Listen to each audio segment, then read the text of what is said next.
Perth property prices are at an all-time high, but do we expect to see that continue in 2026? Stay tuned to hear our take on the market, what we're seeing in the local marketplace and our core suburbs as an agent.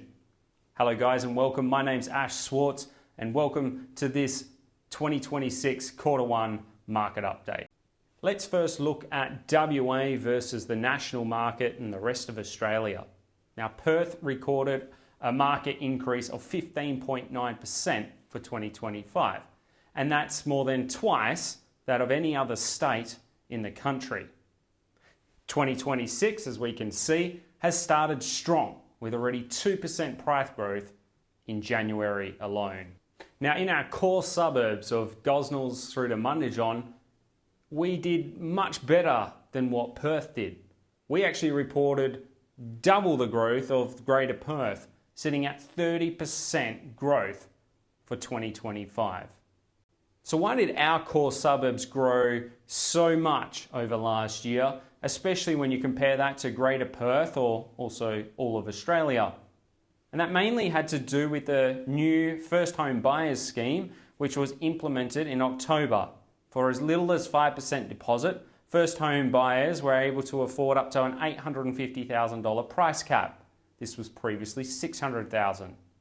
And what that meant for our core areas, which had a price point of around $600,000, it left a lot of potential to grow as first home buyers, became affordable homes. In other suburbs where the price point was already above $850,000, there was little change. Now, with the introduction of the first home buyers scheme, at a point of the market where there simply is no stock, and if we look at the graph here, you can see that there's less than 2,500 homes on the market, which is a record low. In fact, over Christmas, that got down to almost 1,000 homes on the market.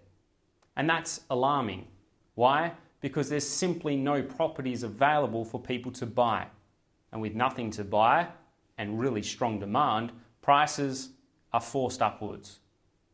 This has also brought the average selling days to a record low 9 days. That means majority of properties are selling in about 1 week. So where does that leave us for 2026? With a market that's boomed so quickly last year, are we going to see that same growth this year? My personal thoughts is we won't. And why? Well, affordability is probably the key reason why, certainly in our areas, we're unlikely to see growth of 30%. First home buyers are capped at $850,000, and the homes that they're able to afford are quickly running out. Prices in that lower end bracket have surged up, but are now going to be naturally capped. On the whole, immigration's really high. We're still building homes at a slower rate than we need to cater for the influx of immigration. We've got record low numbers of properties on the market. There's so many factors that say the market can only but go up. Now, are we likely to see growth like last year? Probably not. But January's already gone up 2%, which is really strong growth and a positive outlook on what's to come. I'd like to take you through a couple of sales that we've made over the last quarter to 6 months, just so you can see in a snapshot where prices are at. Firstly, this one in Armadale, typical 3x1 on 700 square meters. We're now pushing into the high 700,000s. Compare that to this property, which also in Armadale, but on a bigger block, got well into the 800,000s. And to be honest, if we were to sell that now, it would go for a lot more. Byford is continuing to be popular with families, investors and first home buyers, and that certainly was the case with this property, which we got over 20 offers for at the time and almost an $800,000 price point. Now, if anything tells the story of Byford, it's this property, which we sold in 2023 for $535,000, which you can see there on the screen. We just sold that same property at the end of last year for $851,000, and that's a 62% growth in just over 2 years.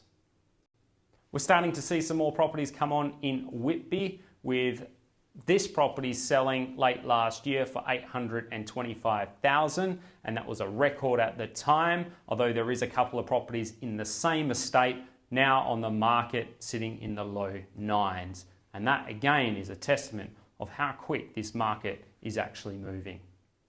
And if you're thinking of buying in Bedfordale, well, realistically, you're going to have a big budget, with this property selling at 1.6, and most of the properties in Bedfordale that are coming on the market now over the $1.5 million mark, quickly getting into 2 mil.